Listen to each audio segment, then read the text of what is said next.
सूरज पहाड़ों के पीछे ढल रहा था। आसमान में लाल और सुनहरे रंग बिखरे थे। दूर कहीं से हवा का एक झोंका आया जिसमें एक अजीब ठंडक थी, ऐसी कि लगता था कोई अदृश्य निगाहें आपको देख रही हैं। यही वो जगह थी, देवगढ़।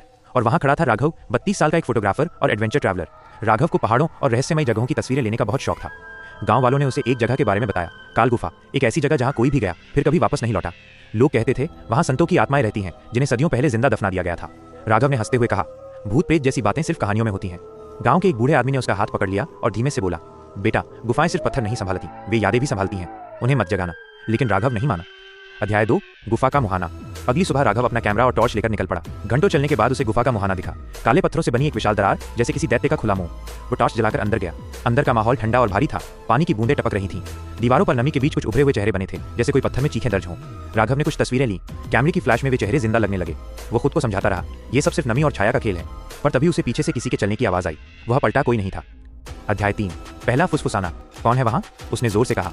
जवाब में सिर्फ उसकी अपनी आवाज गूंजी। कौन है वहां? वो मुस्कुराने की कोशिश करता है पर उसके होंठ कांपते हैं। फिर अचानक उसे कुछ सुनाई देता है, एक हल्की ठंडी आवाज, राघव। वो सिहर उठा। किसने पुकारा मेरा नाम? पर वहां कोई नहीं था, सिर्फ अंधेरा और दीवारों से आती धीमी फुसफुसाहटें। अध्याय 4, हड्डियों का रास्ता। गुफा में अब वो और अंदर चला गया। नीचे कुछ चरमराया। उसने झुककर देखा, एक इंसानी हड्डी।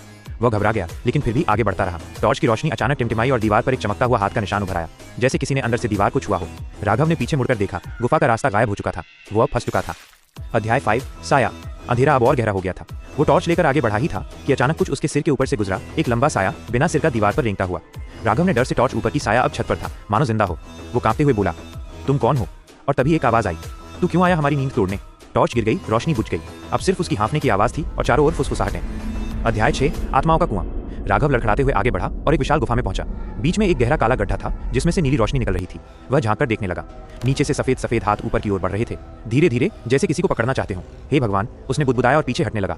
पर तभी उन हाथों में से एक ने उसका पैर पकड़ लिया। वो चीखा, झटके से पैर छुड़ाया और गिर पड़ा। हवा में ठंडी फुसफुसाहट गूंजने लगी, अब तू हमारा हिस्सा है। अध्याय 7, मूर्तियों का सभागार। राघव भागता हुआ एक और सुरंग में घुस गया। अंदर एक विशाल हॉल था, चारों ओर पत्थर की मूर्तियां सिर झुकाए खड़ी। बीच में एक वेदी थी जिस पर एक चमकती हुई पुरानी किताब रखी थी। वह धीरे धीरे आगे बढ़ा। किताब के पन्ने अपने आप पलटने लगे और उस पर लिखा शब्द उभर आया, जो भीतर आए वो मौन को भोजन दे। राघव समझ नहीं पाया, पर तभी जमीन हिली और मूर्तियां धीरे धीरे सिर उठाने लगीं। उनकी आंखों में धुंधली नीली रोशनी चमकी। तू ही मौन है। राघव ने पीछे मुड़कर भागना चाहा, पर रास्ता अब वहां नहीं था, सिर्फ पत्थर की दीवार थी। और उसी पल चारों ओर से आवाजें गूंज उठी, हमारे साथ रह जा। उसकी चीख गुफा में गूंजती रही, धीरे धीरे सदा के लिए। अंतिम अध्याय, नई आवाज।